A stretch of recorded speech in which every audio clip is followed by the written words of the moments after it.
Malona ny fametrahana izay maro anisa sy ny dina ho an'ny fandraisana andraikitra eny anivon'ny androm-panjakana izay dia maro ihany koa ireo antoko politika ao anatin'ny anteny miram-pirenena no namoaka ny heviny malona izay arahantsika toy izao manaraka izao ny hevitra izy ireo.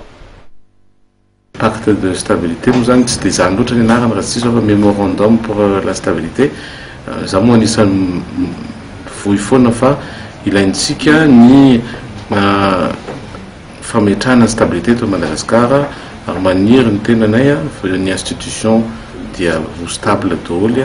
ary ny filoham-pirenena mavita manova zavatra izy araky ny fahitany azy fa ny anisany mamaiky zao zay fatatsika dia loi de finance rectificative zany mamaiky antsika zao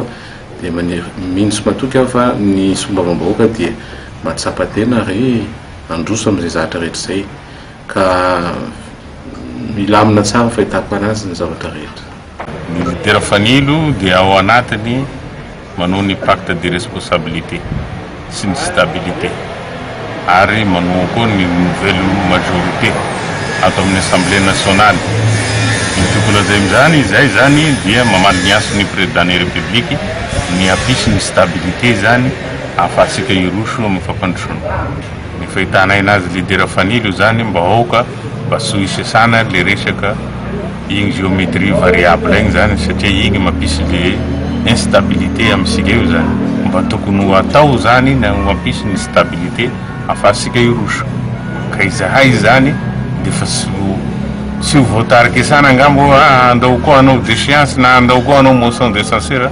sy miditra amin'igny lidera fanilo. Ao anatin'le nouvelle majorité parlementaire zay isenke fatalohan'ny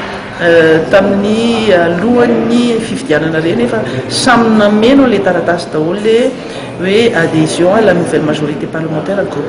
groupe parlementaire tsirairay zay zany le izy hatramintsika am'te zao zay ihany nouvelle majorité mitsangana hatramin'izao ny akoatran'izay any ananonanonany ira mandramisy zany tsy azotsika atao hoe zavatra official zany ny anay ny lazaina official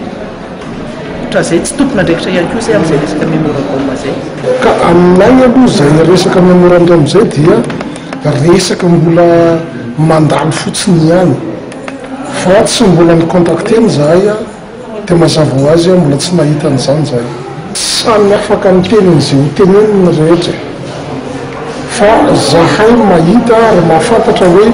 firy solom-bavambahoaka efa tonga eto toerana amin'izao fotoana izao